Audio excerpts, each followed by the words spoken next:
So this is all about family pension. If you have any queries, we will answer after the other presentations are over. Now we come over to the additional pension part, additional, which is 20% if the age is 80 years and less than 85 years, and the 30% if the age is 80 more than 85 years but and less than 90 years, and so on. 40% if 90 years to 95 years, 50% 95 to 100 years, and 100% of the pension is additional pension if the age is more than 100 years or more.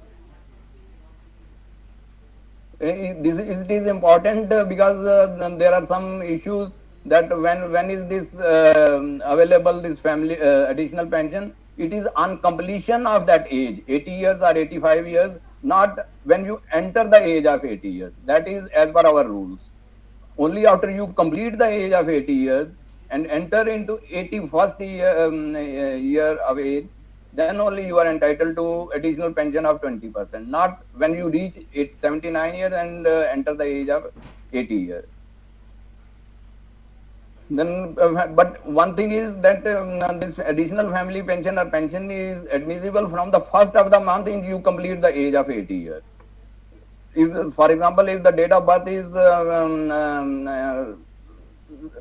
80 years, if somebody completes the age of 80 years in the month of August 2022, his date of birth is 20th August, then also he will get the additional pension or family pension from 1st of August 2022, not from 20th of August 22. Then the dearness relief is also admissible on additional pension. So 20% plus dearness relief will be the increase on 80 years, on attaining the age of 80 years. Then credit of this, because your age is already mentioned in the PPO, so additional credit of additional pension or family pension will be automatic. The bank has got it in their data bank, your age and date of birth, and on the basis of that, your additional pension will be credited automatically by the bank. If it is not credited, then you have a reason to complain. But otherwise, normally you don't have to apply or go to the bank for starting this additional pension or family pension. So I will request pensioners to get ensure that their name, their age or date of birth is entered in the their PPO and bank account, so that there is no difficulty in starting the additional pension or family pension. Next. This commutation of pension.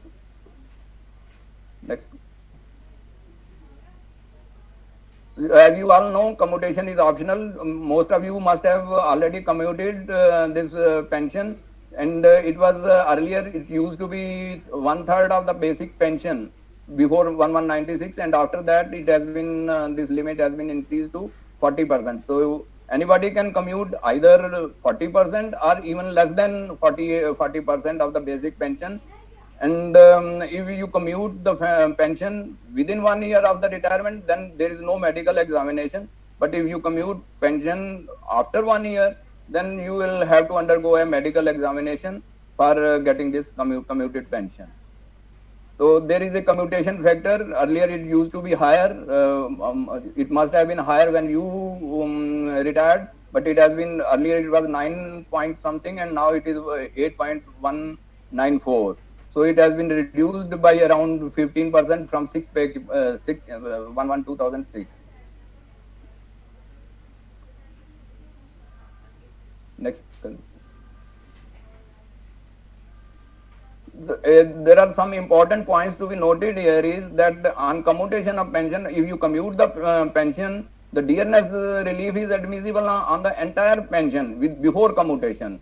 So only the commuted pension gets reduced, not the dearness relief on that. For example, if 100 is the pension, 40% is commuted, then DA will always be on 100 and not on 60 rupees.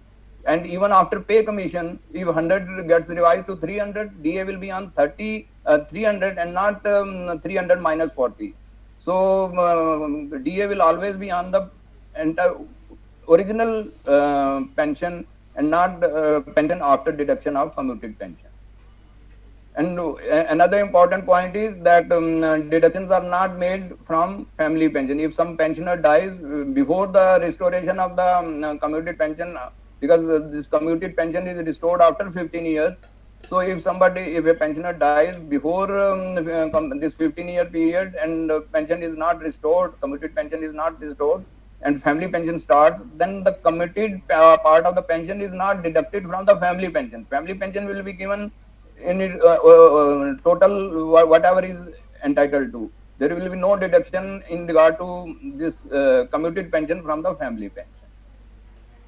Next, please. Um, uh,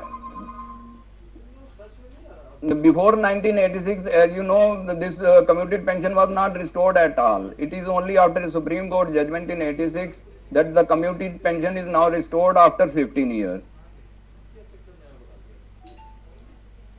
So another important is if you commute the pension after your retirement. For example, if you don't commute the pension on retirement and you commute after 6 months or 2 years, then the 15 years period will start from the date you get the commuted value of pension and not from the date of your retirement. Because there were many references earlier on that people were they commuted the pension after 2 years or 3 years, and then they were saying that this commuted pension is be restored from 15 years after the retirement, because that is the rule. But that is not the rule. The rule is that it will be restored only after completion of 15 years from the deduction when the commuted value of pension is given and deduction starts, not before that. So date of restoration of this commuted pension is also mentioned in the PPO. So again, you don't have to go to the bank for getting this your pension commuted pension restored. It will be automatically restored after 15 years. But again, if you don't get it, then you can always lodge your grievance or something. But normally the banks have in their data bank, and it is restored after 15 years automatically. Next.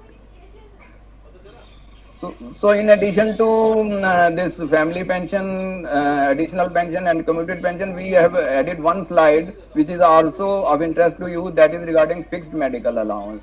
As you know, pensioners who are residing in CGHS areas, they can avail the CGHS facility, or if they don't pay after buying that CGHS contribution, but if they don't pay the CGHS contribution and don't get the CGHS facility, then they are not entitled to anything. They are not entitled to fixed medical allowance.